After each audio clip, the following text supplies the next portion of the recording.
Olá galera, começando mais uma aula de biologia. Então agora a gente vai para uma nova unidade, né? Então pegue logo seu livro aí de biologia e a unidade é a unidade 5. Então nesta unidade a gente vai ver anatomia e fisiologia humanas, como a gente já falou na aula passada sobre algumas das características dos mamíferos. Então é mais que uma continuidade. Então especificamente agora da espécie humana, a gente vai ver nesta unidade nutrição, respiração, circulação, sistema urinário, sistema endócrino, sistema nervoso e sensorial. Na aula de hoje a gente vai iniciar por nutrição, ok?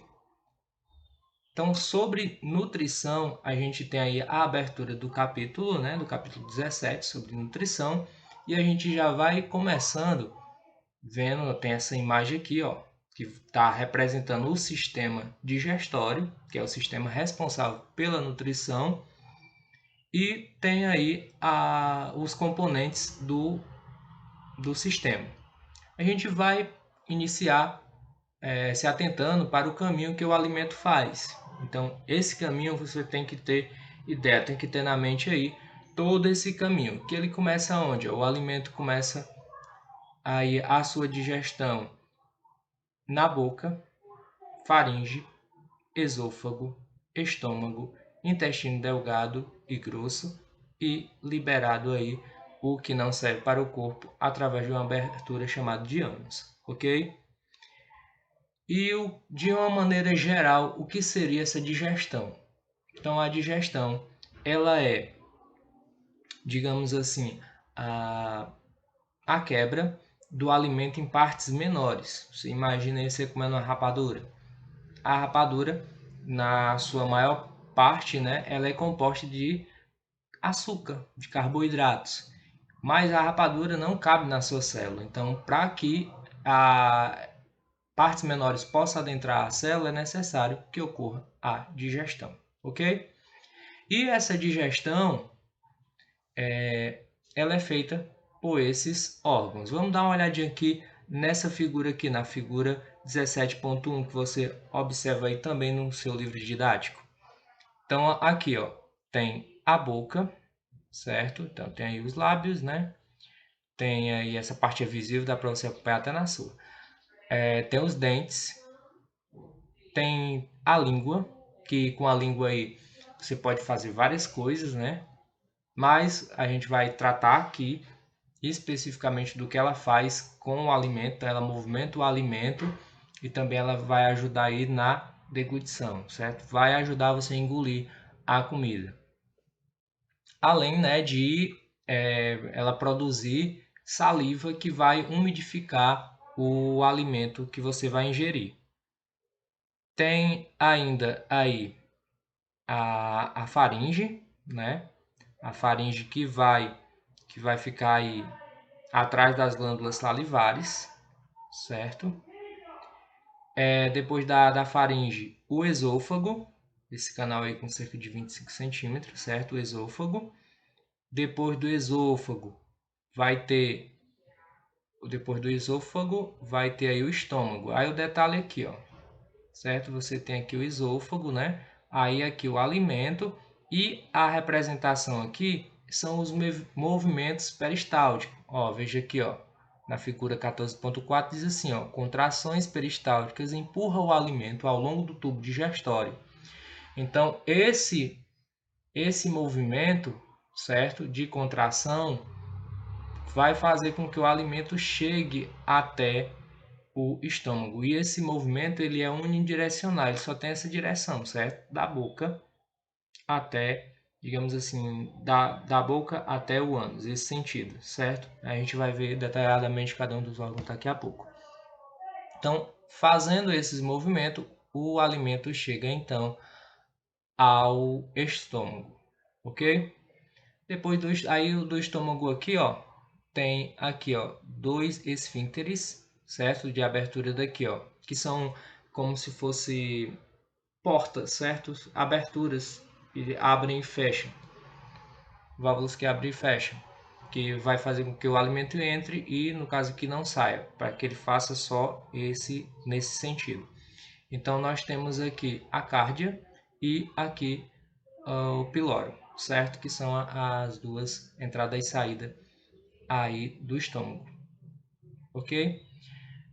Depois daí, o alimento vai passar pelo intestino delgado, onde vai iniciar a absorção do alimento, das substâncias necessárias aí para a manutenção do corpo, e depois a absorção de sais e água e o que não foi, boa parte do que não foi absorvido aí no intestino delgado.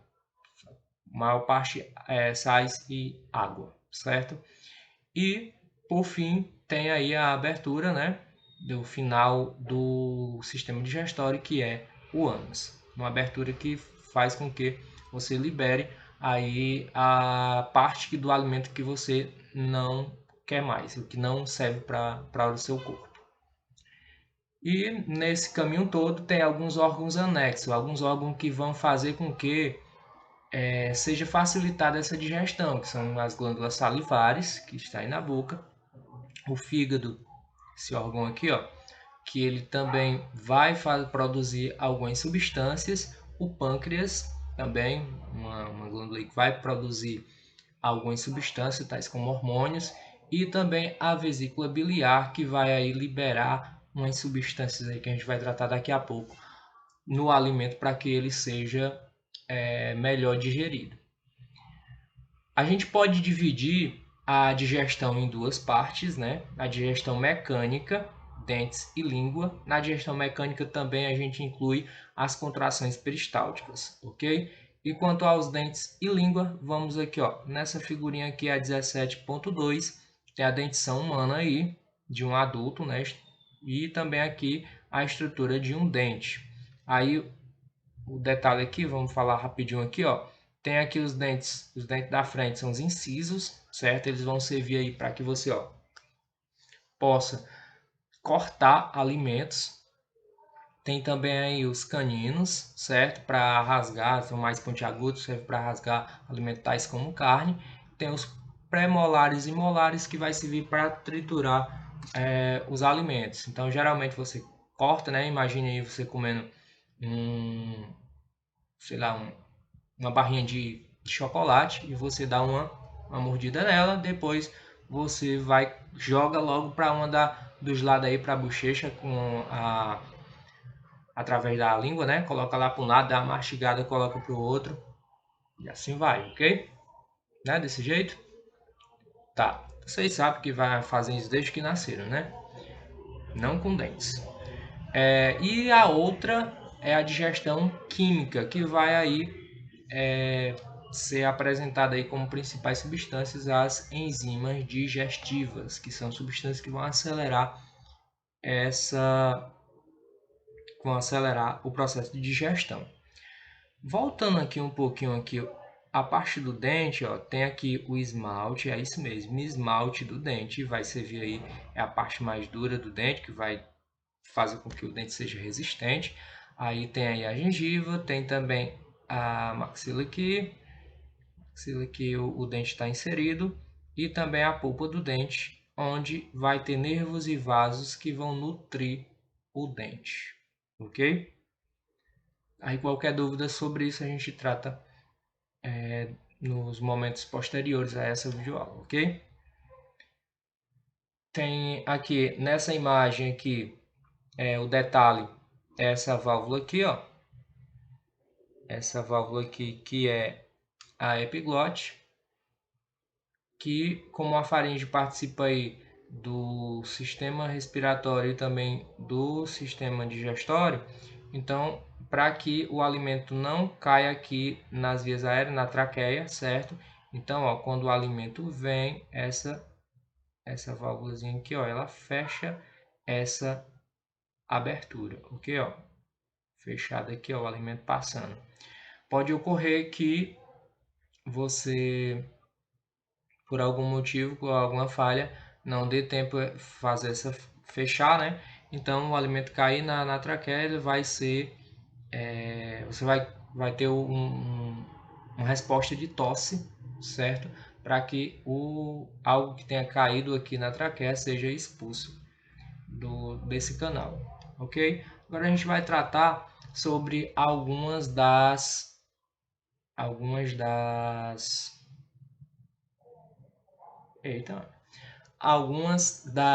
enzimas, certo? E onde elas são produzidas do sistema digestório, ok? Então, aqui está. Enzima, nós vamos começar aqui com a amilase salivar ou ptialina. O que é que ela faz? A reação que cataboliza, certo? O que é que ela faz?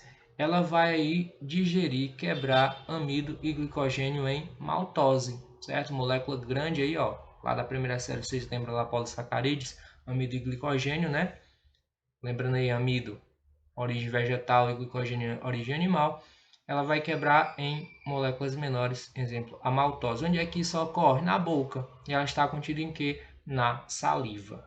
Nós temos a outra aqui, ó, pepsina, é uma proteína que vai atuar sobre polipeptídeos, sobre aí os monômeros que constroem aí as proteínas, e ela vai agir onde? Em que local do sistema? Aí a nível de estômago.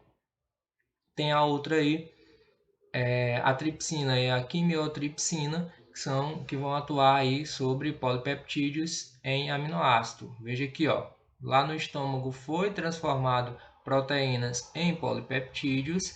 Esses polipeptídeos chegam aí ao intestino, certo? Ao intestino delgado, e lá vai ser quebrado em aminoácidos. Depois aí, ó, vai ser quebrado aí através dessa enzima que é chamada de amilase pancreática, vai ser quebrado os carboidratos em carboidratos ainda menores, certo? Também tem as nucleases. Nuclease, você lembra lá de ácidos nucleicos? Ela faz isso mesmo, ela vai agir sobre ácidos nucleicos e vai quebrar eles em nucleotídeos. Tem também carboxipeptidase, que vai quebrar os peptídeos. Ó, veja aqui, tinha sido quebrado aqui, né, ó, em aminoácido aqui, e os peptídeos aí, os peptídeos vão também ser quebrados aqui por essa molécula, com a molécula com ação enzimática. Tem também a lipase, aí você lembra lipase, lembra lipídios, né? Então vai quebrar isso mesmo, gorduras em ácido graxo, glicerol e monoglicerídeos, ok? E onde é que isso ocorre? Vai ser produzido no pâncreas através do suco pancreático e lançado no duodeno. Então essas enzimas aqui que a gente estudou agora, elas são produzidas aí pelo pâncreas, solto aí no suco pancreático, lançado aí no duodeno, que é uma parte aí do intestino delgado. Também nós temos, ainda no intestino delgado, a produção de matase e sacarase, que vai agir aí sobre maltose e sacarose, que vai quebrar elas em glicose, ok?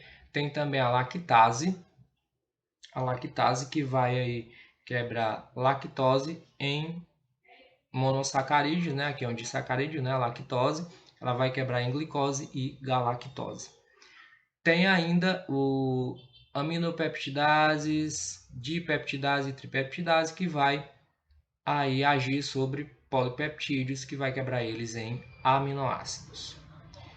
E também, né, aqui novamente, certo? Produzido aí de junilho através do suco intestinal, que você já viu, ó, que tinha lipase aqui, também vai ter lipase aqui, que vai aí agir sobre também gorduras e vai quebrar em ácidos graxos, glicerol e monoglicerídeos. Tem também, né, os nucleosidades e nucleotidases, que vai quebrar nucleosídeos e nucleotídeos, ok? Então tudo isso para que ocorra de forma efetiva a digestão, ok? Nós temos ainda alguns fatores que influenciam, por exemplo, na sensação de fome, certo? Por que você sente vontade de comer, então vai estar. E como é organizado tudo isso? Então essas funções, elas são realizada através de hormônios, certo? Então, o primeiro que a gente lembra aqui, ó, gastrina. A gastrina, ela é liberada aí, ela tem a função de liberar suco gástrico no estômago. Então, você sentir o cheiro, às vezes só pensar em uma comida, já vai aí ser ativado aí a liberação de gastrina para que seja liberado suco gástrico no estômago para ele já se preparar para a digestão, certo? Esse suco gástrico ele é ácido, certo? Ele é ácido e ele depois, né, do estômago o alimento vai para o intestino e é necessário que lá no intestino delgado, ele não fique tão ácido assim, porque a região as enzimas não atuam em um pH ácido. Então é ativado aí, então é liberado esse outro hormônio, a secretina, que vai liberar aí bicarbonato de sódio, que é uma substância básica, uma substância alcalina que vai neutralizar essa acidez. E esse bicarbonato ele é aí produzido aí pelo pâncreas, ok? Também na parte aí para que seja melhor feito a digestão do alimento, é necessário que ele esteja aí separadinho, certo? É um poder de emulsão. E quem faz isso é um hormônio chamado colecistocinina, certo? Que a função dele é liberar a liberação de bile pela vesícula biliar. A bile não é enzima, ela não vai atuar aí quebrando algum alimento. O que ela vai fazer? Ela atua como um detergente que faz com que a gordura forme uma emulsão com água, facilitando a ação das lipases. Então ela vai liberar e ela vai, digamos que assim, dissolver, despregar uma substância da outra para que as lipases possam atuar de uma melhor forma, ok? Nós temos aí no sistema digestório também, pensando agora na parte de absorção dos nutrientes, nós temos aí, ó, o alimento, né? Ele é ingerido, depois ele se transforma em um mingau, uma espécie de mingau aí depois do estômago, né? O quimo, que é uma pasta, uma pasta aí alcalina, desculpa, é uma pasta aí ácida, e depois ela vai passar aí lá para os intestinos, que ela vai virar aí o quilo, certo? Então já vai estar aí com a acidez neutralizada. E depois ela passando aí por todo o,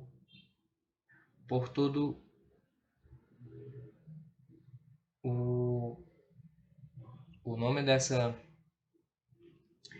estrutura, ajudem aí. Passando aí pelo intestino grosso, ela vai ser transformada em fezes e, por fim, eliminado aí pelo ânus, ok? Então, a absorção da maior parte dos nutrientes ocorre a nível de intestino delgado, porque lá existe as vilosidades e as microvilosidades, que aumentam aí a, a área de contato do alimento e, portanto, aumenta a área aí de absorção. Então, no detalhe aqui, no intestino delgado aqui, nós temos as vilosidades, que é como se fossem esses dedinhos, certo? E cada um deles tem esse outro detalhezinho aqui, ó, como se fossem dedinhos menorzinhos, para que faça a absorção de uma maneira mais efetiva, ok? Então, a absorção de água e sais minerais, como eu já falei um pouco para vocês, ela vai ocorrer a nível de intestino grosso. O tempo de digestão vai variar aí de pessoa para pessoa, mas tem uma média aí de 12 a 24 horas. E nesse intervalo aí, né, se passa mais de 24 horas, então, dependendo de como é seu metabolismo, pode ser que tenha a ver com algum problema que você venha a ter no sistema digestório. Então, começando lá pela boca, pode ocorrer aí cárie dentária, certo? Que é quando bactérias se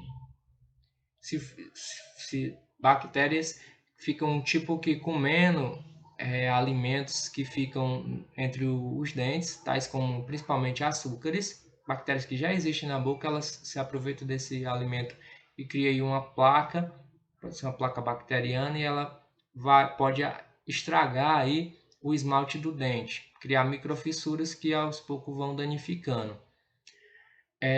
Pode também ocorrer úlcera péptica, que aqui vai ocorrer alguns ferimentos no estômago, certo? Lembra lá que o estômago tem o suco gástrico lá que é um pouco ácido não, é muito ácido, pH 2. Então, para que isso não ocorra, como é que o corpo faz? O que é que estratégia é criada? Tem uma substância que vai envolver toda a parede do estômago para que isso não ocorra. Só que às vezes ocorrem algumas bactérias que consomem ou algum medicamento que acaba que essa defesa ela é desfeita. Então essa acidez começa a provocar alguns ferimentos, que nesse caso pode vir a ser a úlcera péptica.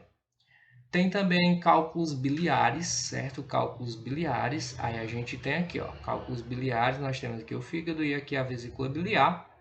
E cálculos biliares é quando os sais que aqui estão, os sais da bile, né? Estão aqui na vesícula biliar, eles se cristalizam. E eles se cristalizando, eles ficam aí impedindo, aqui ó, por exemplo, nós temos um cálculo biliar aqui nesse ducto, e vai impedir que saia a bile aqui. Isso provoca bastante dor. Então, o que é que faz, né? Procura um médico e geralmente vai tomar medicamentos para quebrar essas pedras, ou ainda é retirado, em última instância aí, é retirada a vesícula biliar, ok? Tem também a constipação e a diarreia. Constipação é quando os movimentos peristálticos aí do intestino grosso, eles começam a ser lentos, certo? Intestino preso, intestino lento. E é o que a gente conhece popularmente como prisão de ventre. Então, aí começa a ter a absorção de água. E as fezes que está sendo aí criada, elas vão ficar muito secas. E quando você for evacuar, então vai ter bastante dificuldade para fazer isso. E pode até criar, devido ficar tão seco, no esforço para evacuar, pode ser que crie algumas feridinhas, certo? Ou feridas, porque até vai dilatar alguns vasos sanguíneos e as fezes às vezes pode até sair com sangue, podendo até também os vasos que ficam no ânus formando aí as conhecidas hemorroidas. Um outro extremo é a diarreia, que vai ocorrer aí por alguma irritação das paredes do intestino delgado, certo? E como no intestino delgado é onde ocorre, ó, a absorção da maior parte do nutriente, ocorre no intestino delgado. Então, como lá ocorre a maior parte da absorção dos nutrientes, então essa parte estando irritada, ela vai começar a ter movimentos peristálticos rápidos, certo? Então você interpreta isso como o quê? Opa, barriga roncando, né? Quando está aí com diarreia. E esses movimentos peristálticos eles fazem com que o alimento não seja absorvido e ele fique com muito líquido, fique aquoso. Então as fezes geralmente saem líquidas, certo? Então esse sistema aí o sistema digestório envolvido aí com a nutrição, ele é fundamental para a manutenção do organismo, ok? Fazendo com que você pegue substâncias externas e venha incorporar para fazer as suas células para manter o corpo saudável, ok? Então é muito importante você manter uma alimentação equilibrada.